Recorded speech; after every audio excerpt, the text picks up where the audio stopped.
Well, as can be seen, I've now got my Triumph Tiger Cub crank between centres in the lathe. I haven't split it yet, this is as it came out the engine, and I've rotated it to find that we get a rise and fall on the needles of maybe nearly 0.02 of an inch on each.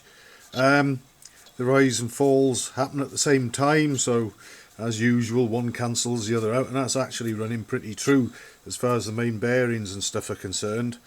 Another thing I've been able to do is, obviously there's the time inside journal there.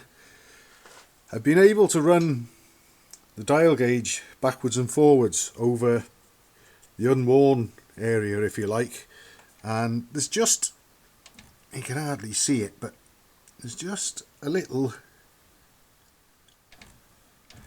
not even 1/1000th of an inch, but it's not far off 1/1000th of an inch in places. Obviously step, if you like, where it's unworn.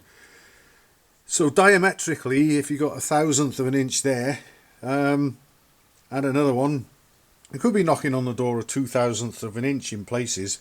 And add to that the fact that the wear is uneven around the circumference as you go. There's some spots where there's virtually none.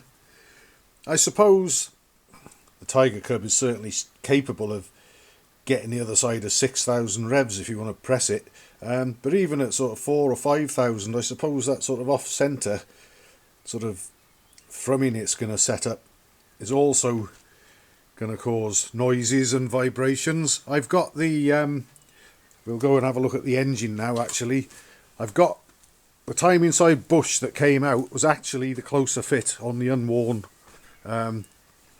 flywheel, time inside flywheel journal, so I decided to use that again. I'm pretty sure that I put that in new about 45 years ago, but the engine hasn't done anything much at all since then until recent times, so that's why that's showing up as so unworn. But what I did, I warmed the crankcase up. I got it very, very hot by running the heat gun there, leaving it inside.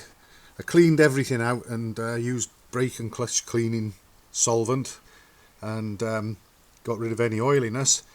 Got it baking hot as I could, and then I applied my bearing fitting compound to both the outside circumference of this bush and around the orifice in the crankcase where it fits into, because I found that before I applied that stuff I had a trial run, and with the crankcase heated up in that manner I could push the bush right in and pull it right back out again with my fingers. So my thinking is the bearing fitting compound will not only lock this in place because it had been moving a little bit before, but also having applied it with the crankcase hot and putting the bush in, I'm hoping that as the crankcase cooled down again, that the bearing fitting compound might have given some take up and actually made this the tighter fit it should be.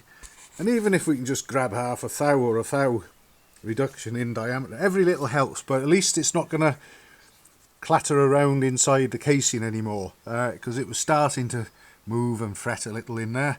So I'm hoping everything will be a little bit better than it was before, but even if it makes the same noises after I've done all this, I'm not going to worry about them anymore. And the other thing I'm going to do, actually, I'm going to make damn sure that the bolts holding the fuel tank are tight. I hope it wasn't just down to them. But no, in fairness, this did need sorting out. It wasn't going to get better, and it would have gradually got worse. So it's all very much worth doing.